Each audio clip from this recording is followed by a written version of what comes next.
Make sure you gather your ingredients and your equipment before you begin cooking, ladies and gentlemen.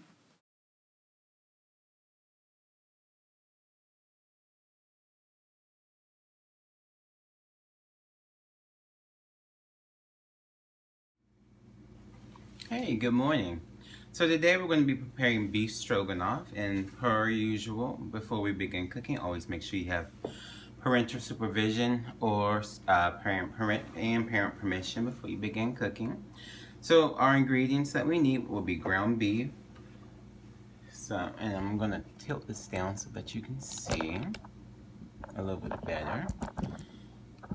So we have some cream of mushroom right here, some sour cream, and some milk. And then we'll use salt and pepper to taste. I'm going to pull this out. And then behind me on the stove are some egg noodles that we're going to add in this recipe. So what I'm going to do is begin browning some ground beef. I am going to season the ground beef with some black pepper. And again, you want to do this to taste, salt and pepper to taste, and some salt. And we're going to allow this to begin cooking over medium heat until we are completely browned.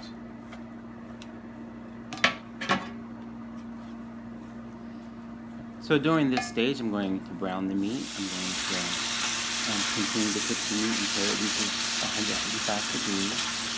And you'll see during this process the different stages of the browning the meat from its original color, then as it becomes gray, and then we do eventually get a nice brown tint.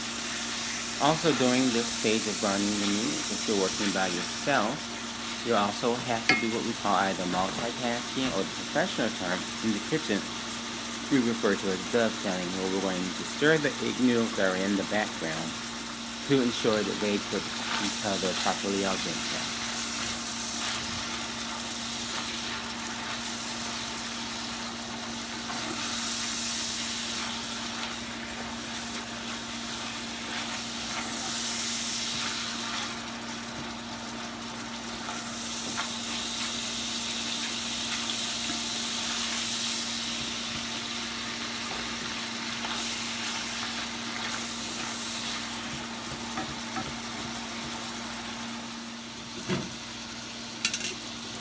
Again, here's another example of dovetailing. I'm straining the noodles in a colander.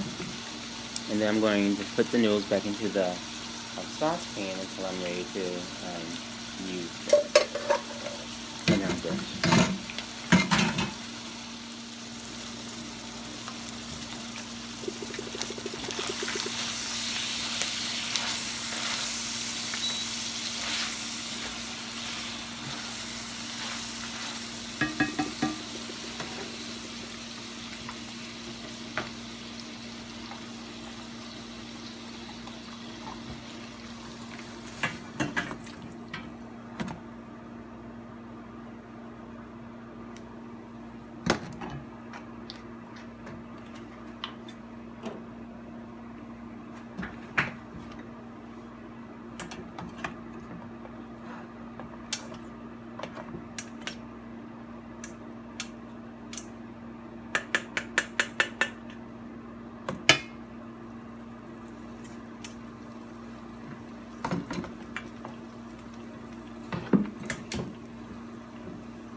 Now that we've drained off our fat, we're going to add our ground beef back to the pan.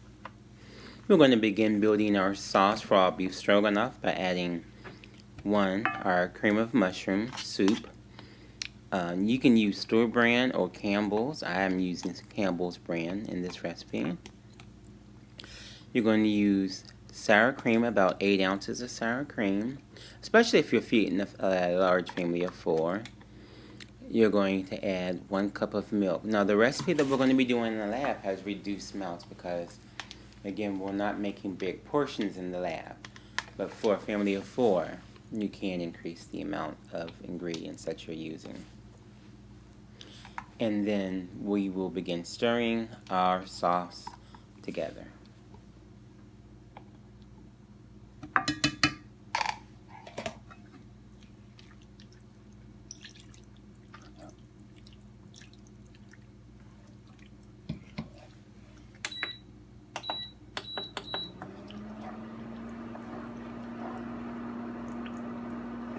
You'll notice I gradually will be adding the milk, so I'm not adding the milk all at one time.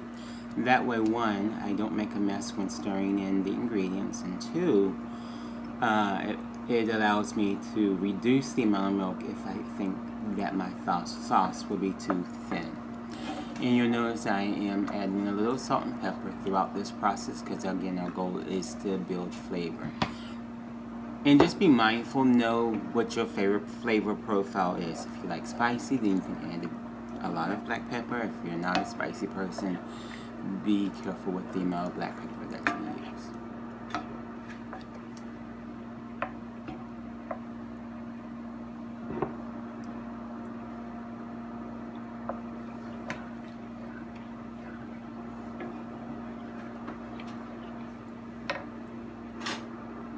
Once our sauce has come together, we will add our egg noodles to our sauce, and we will begin slowly stirring those in. You'll see that I season again with a little additional salt and pepper because, again, anytime you add something to the pan, you do want to adjust the flavor and the seasoning. And so I'm going to slowly, gradually stir in our noodles into our sauce until everything comes together. And then once it comes together and it's had time to kind of simmer together, I am going to take a little taste, and that taste is going to be for checking for, do I need more salt, do I need more pepper, do I need to add any additional flavors. And you'll notice in this recipe, this is a very basic recipe. I don't add any additional seasonings other than salt and pepper because, again, we're using the cream of mushroom soup from the recipe, in our recipe. On a side note, ladies and gentlemen, please be mindful. You can see that I've multitasked during the cooking process. Again, I've washed the dishes. I try to clean as I go during the cooking process. That way, when I'm ready to serve, the only dish that I have left to clean is my cooking vessel and the dishes that I have that I'm going to be eating. I do garnish our pasta with a little parsley. And happy eating, ladies and gentlemen. I hope you enjoy this recipe.